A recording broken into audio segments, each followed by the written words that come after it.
At the beginning of the 17th century, the Romanov dynasty came to power in Russia. After destroying their political opponents, the new rulers of Russia set out to destroy the history and ancient culture of the Russian people.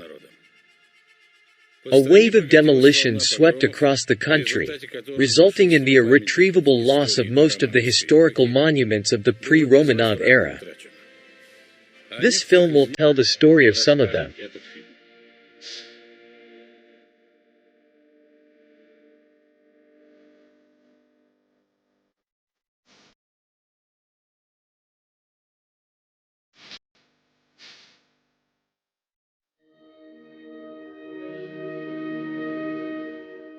It is known that architectural monuments contain a lot of information about the era to which they belong. Sometimes the decorations of palaces and temples can tell us more about the time of their creation than chronicles and government documents.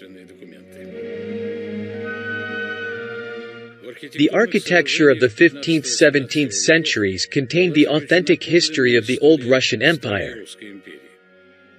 It is not surprising that with the arrival of the Romanovs to power, their fate was sealed.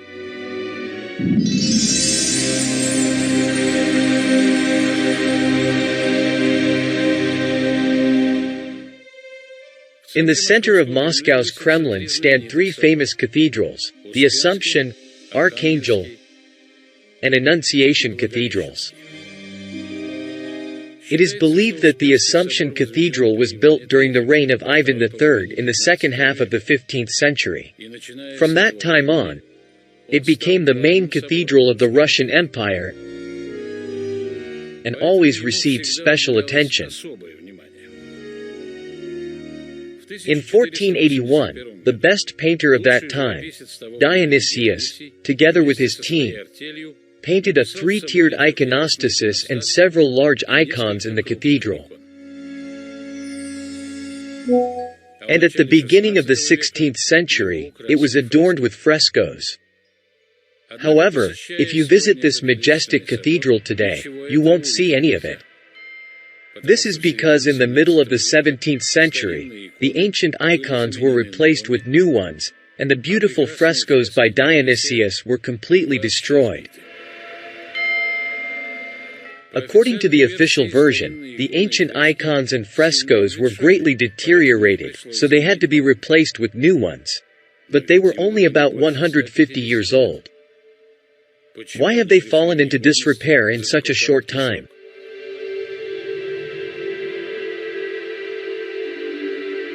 And this was not only the case with the Assumption Cathedral.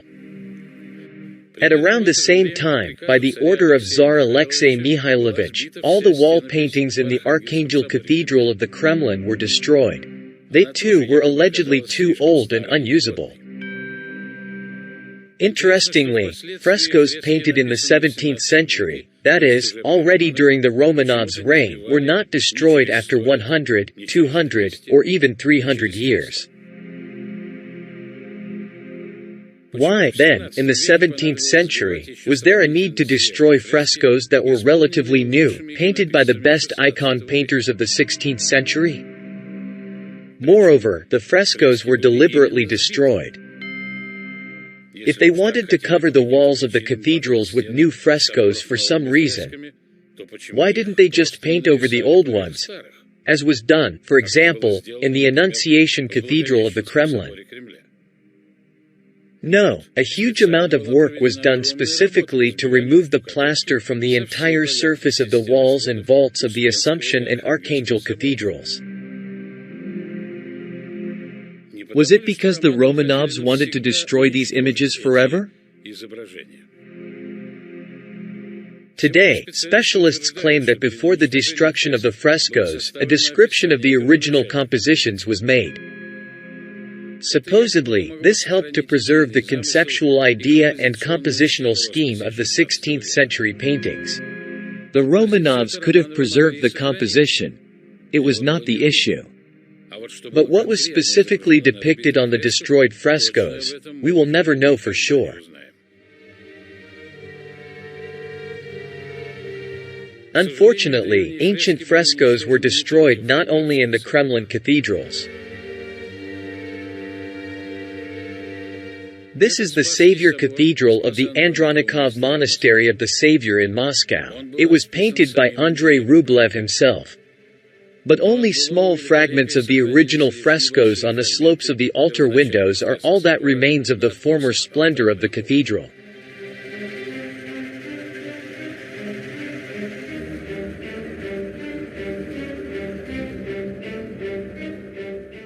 By order of the Romanovs, all the frescoes of the Andronikov Monastery and its main cathedral were barbarously destroyed. Moreover, they were destroyed so barbarously that to this day, deep grooves from chisels and drills used to chip off priceless ancient Russian images are visible on the tiles. It is remarkable that the Romanovs did not even order these frescoes to be painted anew over with new frescoes.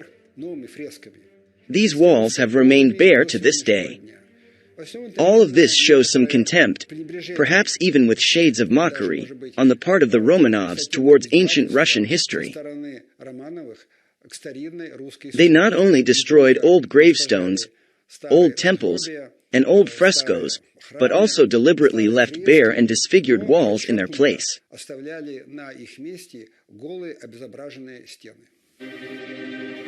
And this is the Cathedral of the Nativity of the Mother of God in the Luzhetsky Man's Monastery. Once upon a time, unique frescoes also adorned the walls of this cathedral, but they were destroyed in the 17th century. It is believed that there were never any frescoes there.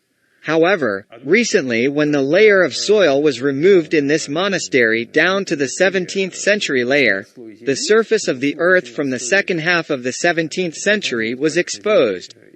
The destroyed frescoes were simply lying in a heap against the monastery wall. We saw them ourselves.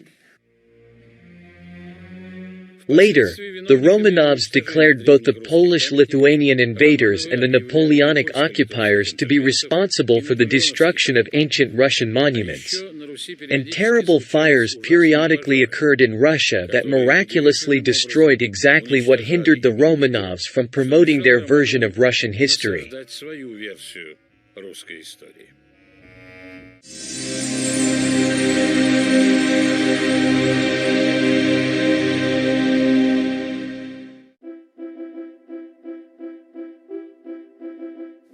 It is known that Peter the Great and his entourage did not like Moscow. The French courtier Lebua wrote that at the court of Peter the Great, the words Muscovite and Moscovia were deeply offensive. It is clear that deep political twilight must have descended upon Moscow, and especially the Moscow Kremlin. With the onset of the 18th century, the Kremlin palace was abandoned. However, the Romanovs didn't just doom the ancient Russian Kremlin to neglect and gradual destruction. They decided to mock the ancient Russian holy sites. For example, in the Palace of the Facets they began to hold weddings for jesters. Celebrations and rituals that were impossible before were held within the ancient walls. Unique ancient frescoes were covered with lime. Instead of the previous solemn ambassadorial receptions, comedies and dialegias were played out here. Dialegias were plays in which there was no dramatic action, only conversations justifying the actions of the sovereign and ridiculing his enemies, supporters of the old believers and therefore ignorance. For example, one such dialegia was arranged in 1702 on the occasion of the wedding of the jester Filat Shonsky. The dilapidation of some of the buildings in the Kremlin Palace also occurred because at the behest of Peter, various collegiate bodies, chancelleries, and commissions were located there. Almost every collegiate organ moved to the Kremlin not only with its archives, officials, guards, and various petitioners, but also transported its prisoners, who lived for months, and sometimes years, in the stone palace cellars. All this certainly multiplied the dirt that prematurely destroyed the ancient buildings. The idea of placing colonies of convicts and stables in the very heart of the former empire carried an unconditional ideological character. By smearing the former symbols and shrines of the horde with dirt and horse manure, the new authorities vividly showed the people, who was now the master of conquered Russia. But even this was not enough for the new rulers. A tavern was opened in the Kremlin. It was located under the hill near the Tainitsky gates. Drunken and reckless songs and cries of homeless resounded above the silent ancient cathedrals. From time to time, fights and stabbings broke out there. Law-abiding citizens shied away and avoided the now gloomy Kremlin. With each passing year, the Moscow Kremlin was being destroyed more and more. After a decade of destruction, the Romanov administrators drew up an estimate of the expenses required for its restoration. It became clear that a considerable sum of money was needed. Peter the Great did not provide the funds, presumably because there were more pressing matters in the state than the revival of a dilapidated structure that the new order of Russian life had long since condemned to destruction.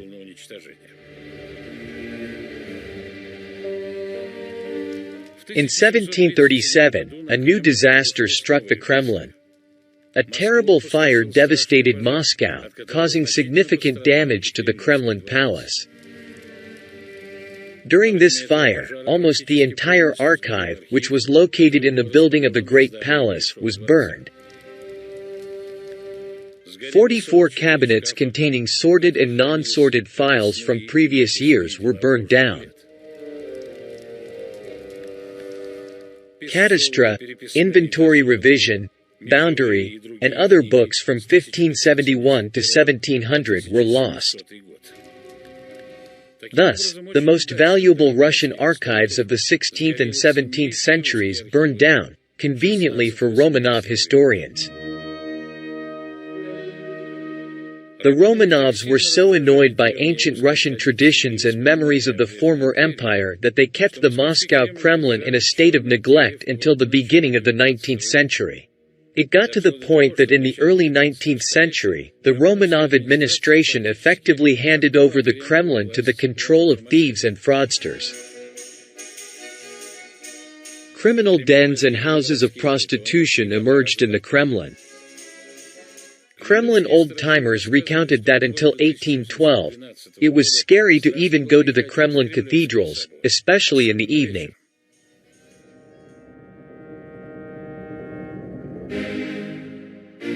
In the early 19th century, the Romanovs decided to restore the Moscow Kremlin. The restoration work was entrusted to Pyotr Valuev. In 1801, Emperor Alexander I appointed him as the supreme commander of the Kremlin expedition and the armory chamber. The Romanovs chose Valuev for this job not by chance, as they were well aware of his dislike for Russia's past.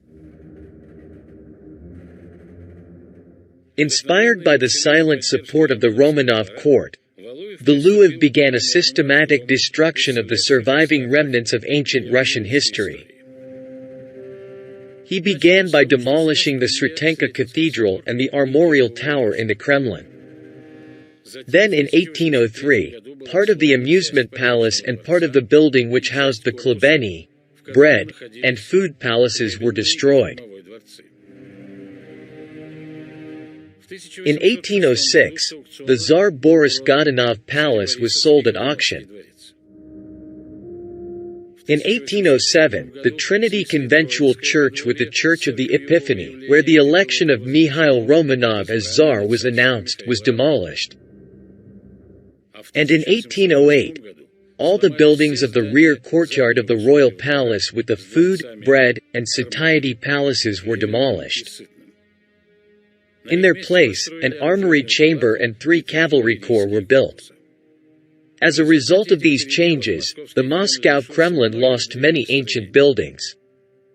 The remaining buildings, the Palace of Facets, the Tarim Palace with its upper churches, and the Amusement Palace were significantly restructured. 10 years later, the Kremlin could no longer be recognized. In its historical form, the Moscow Kremlin did not correspond to Valuyev's architectural tastes. If it were up to him, he would have demolished it altogether, leaving only those buildings that, in his opinion, had a neat appearance or were capable of taking on such an appearance after plastering and painting. It is well known that the Ascension Convent was located in the Kremlin. It was an Orthodox nunnery where the tombs of both common and noble nuns were located. Later, these tombs were declared the burials and tombs of Russian horde queens of the pre-Peter era.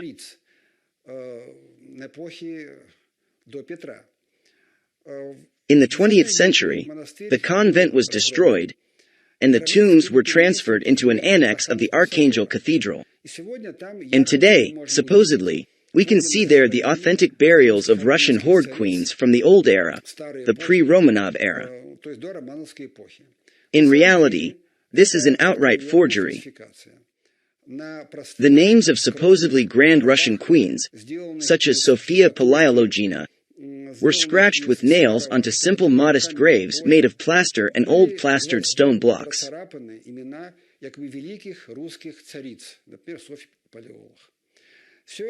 All of this needs a complete revision, and it is a vivid example of how the Romanovs and their historians falsified Russian history.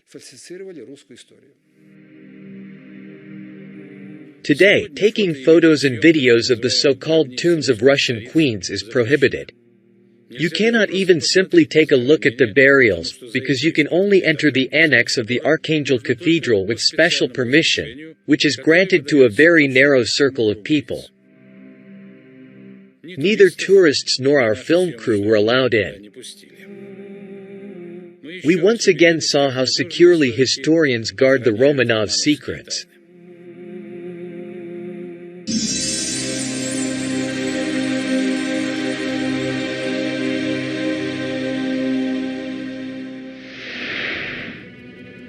Destruction similar to that which the Romanovs committed in Moscow churches occurred in other Russian cities as well. And some ancient cathedrals were even blown up, after which new churches were built supposedly in the spirit of the old ones. In reality, the Romanovs simply destroyed the history of the great empire, replacing it with fiction. If ancient artifacts stood in the way of implementing this fiction, not only paper and ink were used, but also barrels of gunpowder. This is the Holy Trinity Ipatiev male monastery in Kostroma. Before the 17th century, the monastery was the patrimony of the Godunovs, and after the time of troubles, the Romanovs made it a holy place for their dynasty. This is the main temple of the Ipatiev monastery, the Trinity Cathedral, which was built in the 17th century, already during the time of the Romanovs. Before the 17th century, another Trinity Cathedral stood in its place, built during the time of the previous Russian Empire. About 60 people from the Godunov family were buried in the old church. However, in the 17th century, the old Trinity Cathedral accidentally exploded, and only a few sarcophagi and gravestones survived. Some of them bear the names of the deceased. No one knows for sure why the old Trinity Cathedral exploded. Historians explain this by saying that gunpowder was allegedly stored in its basement for a long time. Local tour guides cannot explain why the monks stuffed the basement with gunpowder, so they habitually blame the Godunovs. The fact that the cathedral exploded during the Romanovs' time is purely coincidental. In general, one should not dig into the past, as the truth cannot be uncovered. Interestingly, the official museum guide of the Ipatiev Monastery's burial vault of the Godunov Boyars in Kostroma tells a different story about the cathedral's explosion. According to it, in the mid-17th century, the Trinity Cathedral was rebuilt and significantly expanded in size. Instead of the word exploded, historians evasively wrote rebuilt. Here, at the Ipatiev Monastery, we again encounter the boundary that separates the Romanov history from the ancient history of the Great Empire. This boundary is the era of the 17th century, when a powerful wave of remaking history swept through occupied Russia with a total cleansing of all traces. But the destruction of ancient Russian monuments continued even after the 17th century. The oldest church in Moscow, located on Red Square and beloved by Muscovites, was destroyed in one night. In the 18th century, by order of the Moscow Governor-General, it was dismantled, destroyed, and buried. The pit was leveled in one night because the people simply did not allow it to be done. Ivan the Terrible's palace on the Sparrow Hills, where the Moscow University is now located, was also destroyed in the 18th century. It is not surprising that after these destructions, many foreign tourists are surprised by how few traces of even recent past are left in Russia. Some people analyze the reasons, while others simply conclude that there was simply nothing worthy here. Not like in ancient Western Europe.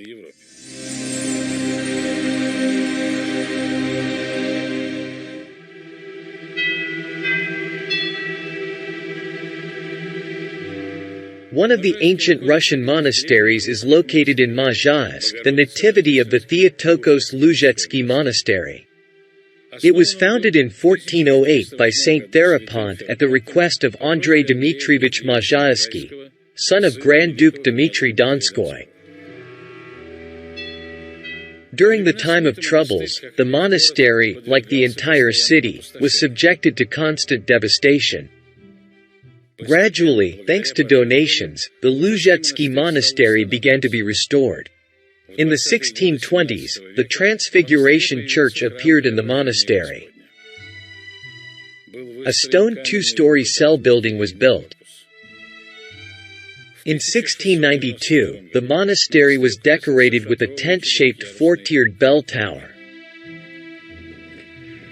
The fact that there was a lot of building activity in the Luzhetsky Monastery in the 17th century is evidenced by the results of archaeological excavations carried out in the monastery in 1999 and 2000. When builders removed 2-meter layers of earth throughout the monastery's territory, it became apparent that old tombstones taken from Russian cemeteries were bricked into the foundations of the 17th century buildings. There were a lot of tombstones used as building stones. It seemed that they were brought here from all the surrounding cemeteries. Interestingly, all these ancient tombstones, as a rule, do not resemble those that are presented to us today as supposedly antique Russian samples. Most of the slabs depict a three-pointed forked cross. We saw the same crosses on the tombstones of the Godunovs in the Ipatiev Monastery. After the top layer of soil was removed from the northern wall of the main monastery cathedral of the Nativity of the Blessed Virgin Mary, the foundation of a small church built in the 17th century, more precisely after 1669, was revealed. The builders laid into the foundation not only old tombstones from the 16th century but also from the 17th century. There is a slab dated 7177, which is 1669 AD. Therefore, the foundation was laid after 1669 since this slab was already bricked into it. Interestingly, on the plaques indicating the dates of the Romanov era, the inscriptions and patterns are executed with the same high quality. The letters and patterns are deeply and beautifully carved into the stone, indicating the work of a professional carver. However, the plaques dated to the 16th century have a completely different appearance. While the pattern on the plaque is executed perfectly, the inscription is scratched haphazardly, as if with a simple nail.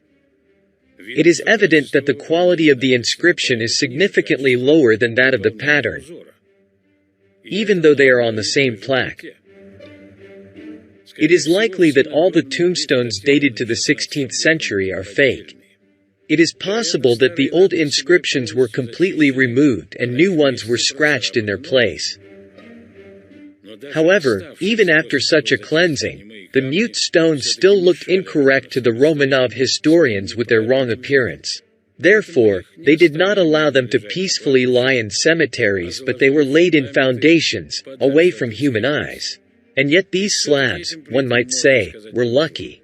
They became the foundation of the temple. Some tombstones were treated differently. For example, the famous Kirillo-Belozersky Monastery.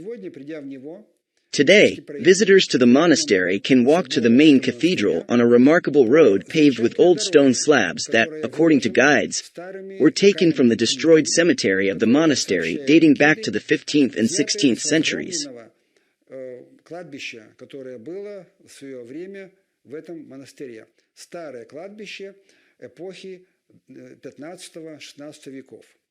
The slabs were brutally removed, the burials destroyed and devastated, and the slabs in a disrespectful and mocking manner were laid in a road going along the buildings of the monastery to the main cathedral.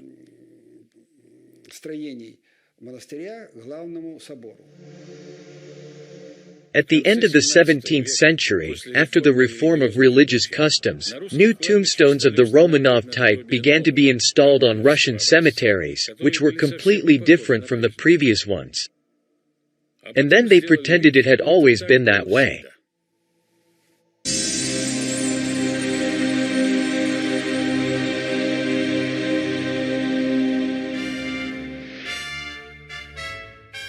The story of the introduction of European customs to Russia during the era of Peter the Great is well known to everyone.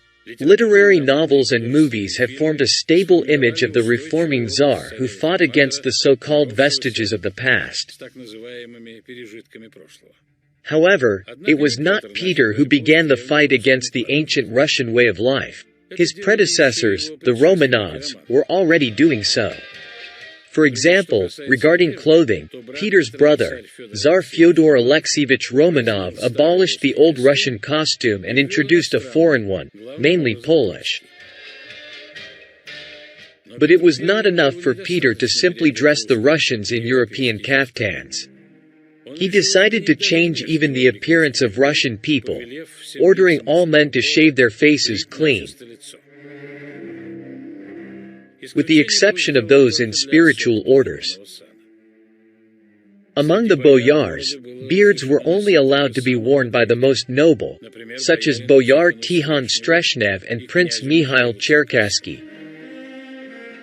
All other stubborn bearded men were ordered to be caught on the streets and have their beards forcibly cut off. The Romanov reforms also affected other aspects of Russian life. Today, one of the differences between European cathedrals and Russian Orthodox churches are the organs. The word organ refers to a pneumatic musical instrument with a bellows, in which metal pipes sound under the influence of air pressure. The prototype of the organ was most likely the bagpipe. It is believed that there were never any organs in Russian churches. However, this established opinion is most likely incorrect. Foreigners visiting Russia were surprised to discover original organs in many homes, which were inexplicably hidden in cabinets. The reason was that Peter the Great stubbornly eradicated organs. His contemporaries noted that he took great pleasure in a cappella singing, i.e. singing without instrumental accompaniment. Therefore, both organs and harmonicas were forced out of official Russian musical culture. In addition, organs reminded people of the old Russian Empire. As a result, Peter's fashion sense and personal taste had their effect. Since the foundation of St. Petersburg, the number of organists sharply decreased. In 1701, the old, excellently functioning workshop for the production of organs and harpsichords was destroyed in the Moscow fire. It was not rebuilt, and in Moscow, the last celebration using 27 organs was the wedding of the jester Shansky. By the way, in Russia, the accordion and bayan are still widely used. It is believed that the history of these musical instruments can only be traced back to the beginning of the 19th century. However, it is absolutely obvious that both the accordion and the organ are constructed on the same principle. The bellows pump air through the valves or pipes of the instrument, resulting in sounds of different tones. Perhaps the accordion and the organ are two versions of the same instrument.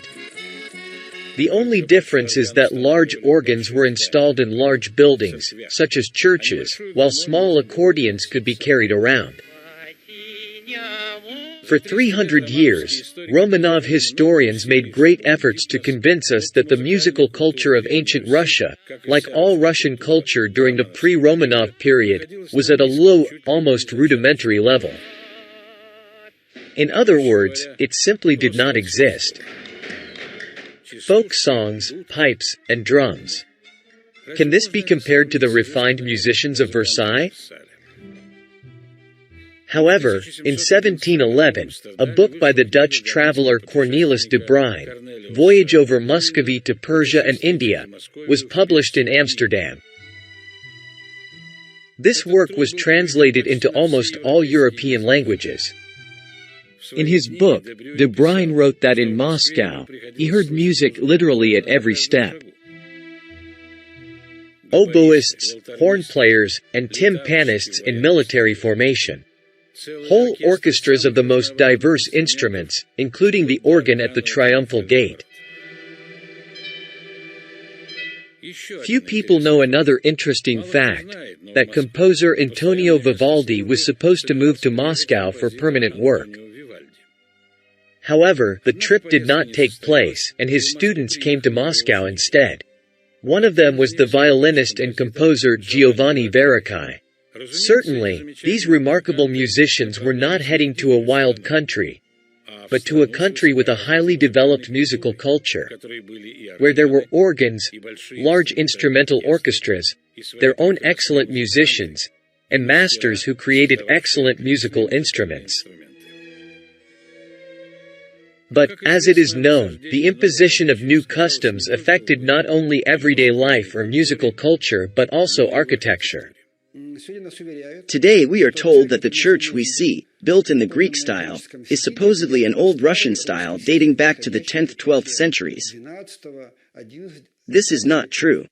Apparently, the old Russian architectural style of cathedrals and churches is familiar to us today from surviving churches in Western Europe, which are called Gothic or, as we understand it, Goths churches. In fact, such churches existed throughout the empire from the 14th to the early 17th centuries. Then the Romanovs changed the style and introduced a new style in the 17th-18th centuries, which they declared to be very old. Old Russian cathedrals built in the Gothic style were destroyed, smashed, and blown up. Something remained. For example, some cathedrals in the city of Uglich or Yaroslavl still retain the style of a Gothic cathedral, which, as we now well understand, did not come to us from Western Europe, but the other way around.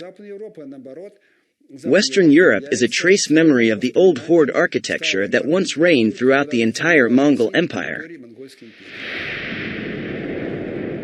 Thus, after their ascension to the Russian throne, the Romanovs eradicated all evidence of the existence of the great empire that stretched to all corners of the known world.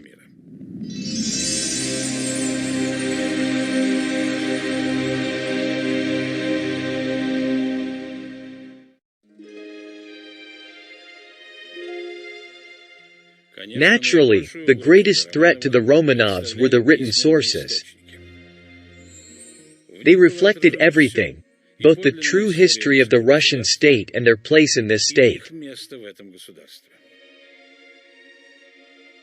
As is known, in medieval Russia, there was a special order of appointment to higher government positions based on the ancestry and hierarchical position of ancestors in the grand princes in Tsar service. This order was called Mestnichestvo. All appointments to government positions were based on this hierarchy and recorded in special category books, Razryad books, which preserved the history of state appointments in Russia in the 15th–16th centuries. This order existed until the last year of Tsar Fyodor Alexeyevich Romanov's reign. But on January 12, 1682, the Romanovs dealt another blow to the noble boyars and abolished the system of Mestnichestvo in Russia. Immediately after that, the old Razryad books were destroyed and new ones were compiled, which were supposed to cover practically all layers of service people of that time. The work of compiling genealogical register was entrusted to a specially formed genealogical commission, which received the name Chamber of Pedigree Affairs. 2 genealogical register books were compiled. One of them is known as the Velvet Book. The other has not been found to this day. At the end of the 19th century, the famous Russian historian Nikolai Petrovich Lihachev studied the Velvet Book. He first raised the question of so-called composite lineage.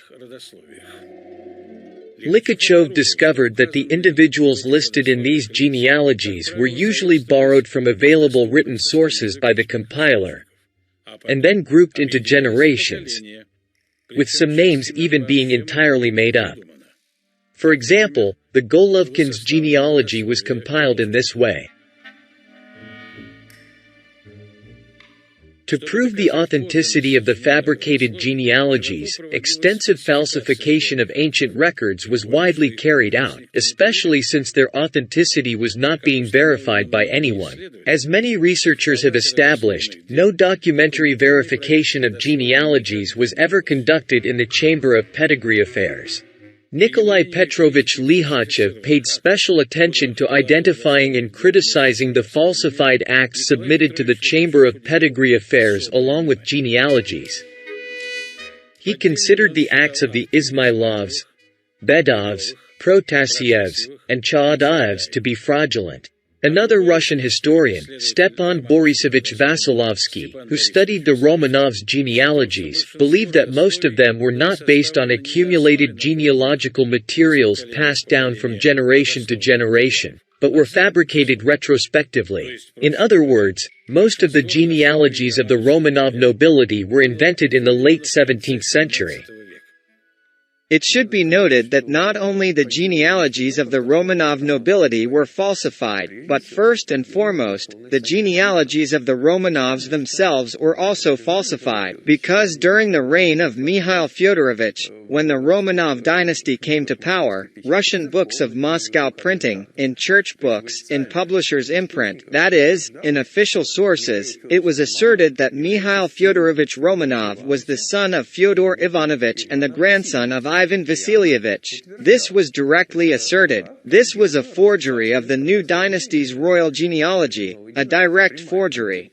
They started with this, with such a forgery. If the Romanovs were not afraid to lie to even their contemporaries who knew their true genealogy, then what can be said about their descendants? All of this was done in the interests of the Romanovs themselves and their entourage. In the former empire, they were at the bottom of the parochial hierarchy. The truth about their origins was recorded in old Razryad books. It is not surprising that after the Romanovs seized power, these books were destroyed.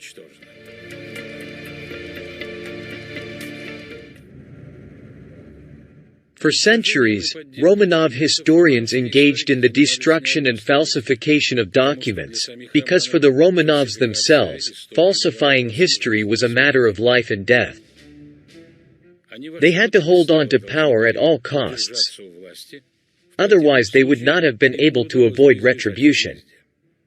And for this, they resorted to any measures. It is known that until the end of the 17th century, in Moscow there was the Book of Degrees of the Royal Genealogy, known as Stepanaya Book, compiled at the initiative of the priest of Ivan the Terrible, Metropolitan Macarius of Moscow, in 1560 to 1563. The book contained a narrative of Russian history from the first Russian princes to the time of Ivan Vasilievich. It can be said that this was a grand portrait gallery of Russian rulers of the Rurik dynasty. In the 16th–17th centuries, the Stepanaya book was one of the most popular historical works. At that time, it had a great influence on various spheres of societal life, even on monumental wall painting of those years. For example, under its influence, the painting of the Archangel Cathedral of the Moscow Kremlin was created.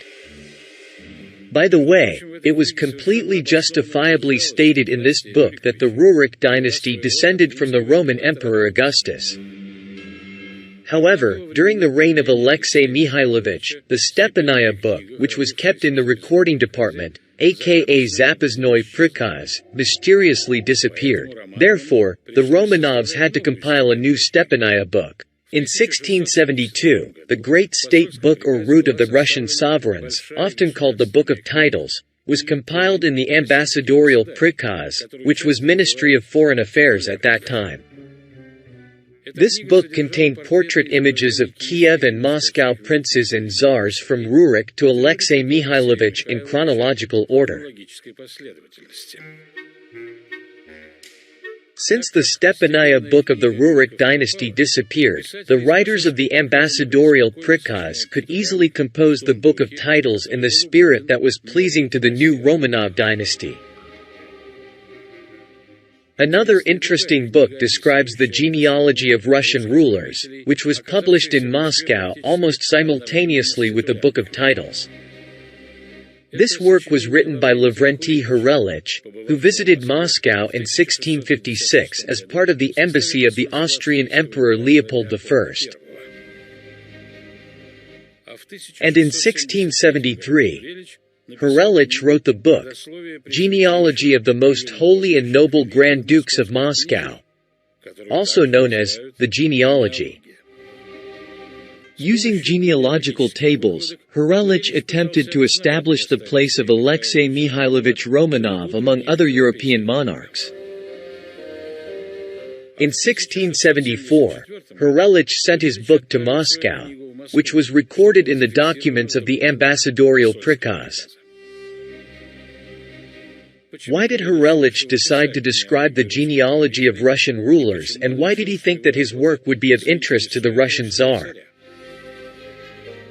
It seems that the Austrian diplomat compiled some new genealogy of Russian princes and czars and sent it to Alexei Romanov as an instruction on the new, correct Russian history. It is possible that all representatives of the new royal dynasty were later required to follow this instruction. However, despite the efforts of the Romanovs, not everyone initially believed in their royal ancestry. In the first half of the 17th century, certain books began to be published in Poland, the content of which we do not know today, but apparently they were interesting books that did not call the Romanov boyars czars, but leaders or in some other way. They described their origin in a different way. So the Romanovs sent a whole delegation to Poland with the following demand: to burn all the books, to execute all the typesetters, to execute all the owners of the areas where these books were published, and, in general, to execute all the people who were related to these books and could know their contents.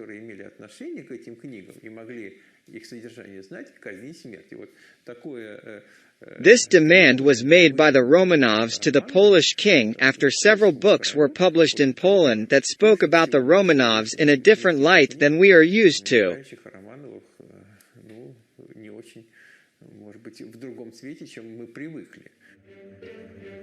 It is not known for certain how the Polish king reacted to this demand. However, it is known that in 17th century Europe, chronicles were published in which nothing was said about the Romanovs at all. For example, Wilhelm Stratemann's well-known work Theatrum Historicum, published in 1680, described all the events known at that time in world history. It contains several facts from Russian history, including the 17th century. But there is not a single mention of the Romanov czars. There is a mention of Ivan the Terrible, but nothing about the Romanovs. If the Romanovs really had an ancient dynasty, they would have been mentioned in the chronicles of that time.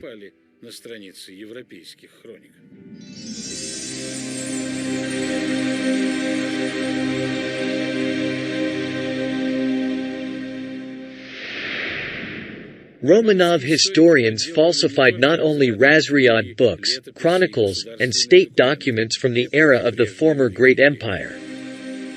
Geographical maps also contained a vast amount of information about the country they destroyed. Unfortunately, today few people know about the outstanding Russian cartographer of the 18th century, Ivan Kirillovich Kirillov. In 1727, he became a chief secretary of the Senate and a secretary of the Commission on Commerce. He was knowledgeable in geography, mathematics, physics, history, and astronomy. In the state chancellery he was listed as an expert in topographical surveying of the earth.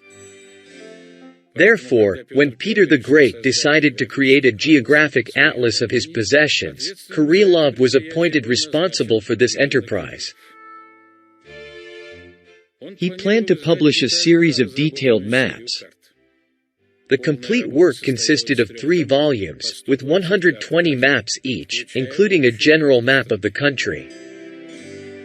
But the Imperial Academy decided to prohibit Kirillov's atlas. As a result, 360 excellent geographic maps were destroyed. Even the printing plates were destroyed. In the end, only 2 copies of Ivan Kirillov's atlas were registered, one of which had defects. Separate sheets printed from the original plates are extremely rare to find today. Modern researchers say that from 1726 until his death in 1737, Kirillov managed to print and prepare for printing 37 maps, 28 of which have survived to this day. As for the 360 maps of the unpublished atlas, they are mentioned almost in passing, and not a word is said about the fact that these maps were destroyed. Today you can see several supposedly surviving maps from this atlas, but their authenticity is in doubt. For example, the general map of the Russian Empire, allegedly released in St. Petersburg in 1734. The fact that Moscow Tartary, the largest state of the time, is completely absent from the map suggests that it is likely a forgery. Could a master like Ivan Kirillov know nothing about it? Certainly, one could assume that by 1734 Moscow Tartary had ceased to exist as an independent state, so it is not on the map. But here is a map made by cartographers of the British Encyclopedia in 1771, 37 years after the appearance of the map attributed to Kirillov. Here, Moscow Tartary is depicted very clearly. Another strange moment is that all the names on Kirillov's map are written in Latin. Only explanatory inscriptions in the upper left and lower left corners are in Russian. One could assume that at that time it was customary to draw up geographical maps in this way, to do everything in the Western style. But here is a map created at approximately the same time by the Russian cartographer Vasily Kiprianov. This world map was created personally for Peter the Great, but all the inscriptions on it are in Russian. It is unlikely that the Russian cartographer Ivan Kirillov made Latin inscriptions on his general map of the Russian Empire. Most likely, his authentic map was made in Russian. But the Romanov falsifiers destroyed it, as well as most of Kirillov's maps. And then they simply took some suitable from their point of view foreign map of Russia and attributed it to the famous cartographer. So what was wrong with the maps of Ivan Kirillov, one of the best specialists of his time, according to the Imperial Academy of Sciences? According to the official version, Kirillov's geographic atlas was not accurate and precise enough, so it took 11 more years to work on a new atlas.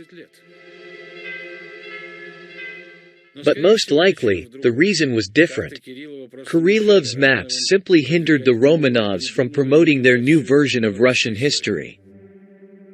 It is likely that these maps clearly included Moscow Tartary, which until the end of the war with Pugachev was not only an independent but also a hostile state for the Romanovs. Romanov historians removed all mentions of it from any documents that fell into their hands. And it is clear that the decision to destroy such a unique work as the Atlas of Ivan Kirillov was not made at the Academy of Sciences, but at the highest levels of government. 360 magnificent maps and even printing plates could be destroyed only by the highest order. Fortunately, not all incorrect geographical maps were destroyed. Some of them have been preserved. However, historians prefer not to talk about them and hide them in archival storage and museum reserves. For example, a fragment of a large antique atlas of the Russian Empire, compiled by the outstanding Russian cartographer Semyon Remezov, is no longer exhibited at the Hermitage. Perhaps because many geographical names in this atlas also do not correspond to traditional history. It is known that during the time of Peter the Great, the attitude towards this map was very skeptical. Peter the Great liked to invite guests to the map that hung on the wall of his palace and showed it as a curiosity, demonstrating how ignorant Russian czars were, who filled the large map with strange and ridiculous names. As we understand, there was nothing ridiculous in these names. These were ancient Russian names that were later erased by Romanov historians and cartographers from the map of the Russian Empire. In 1613, the Romanovs who came to power did everything possible to justify their right to the Russian throne and prevent a return to the old imperial orders. Throughout their reign, they corrected and rewrote Russian history. This was done not only in the interests of the Romanovs themselves, but also in the interests of other new states that appeared on the world map after the collapse of the great Russian Empire. These were the European countries that were primarily interested in writing a new version of history. In 1917, the era of the Romanovs' rule tragically came to an end. The last Tsar, Nicholas II, was probably the most Russian of this pro-Western dynasty, despite having almost no Russian blood. Perhaps it was the very life of Russia, its vast expanses, its people, and its culture that assimilated the Romanovs and still forced them to build a powerful Russian state. One could say that the mutation of the Russian Tsars of the Romanov dynasty began with Peter the Great. It was he who restored Russia's status as an empire and reintroduced the title of emperor. In his will, Peter the Great wrote about the need to restore a world empire.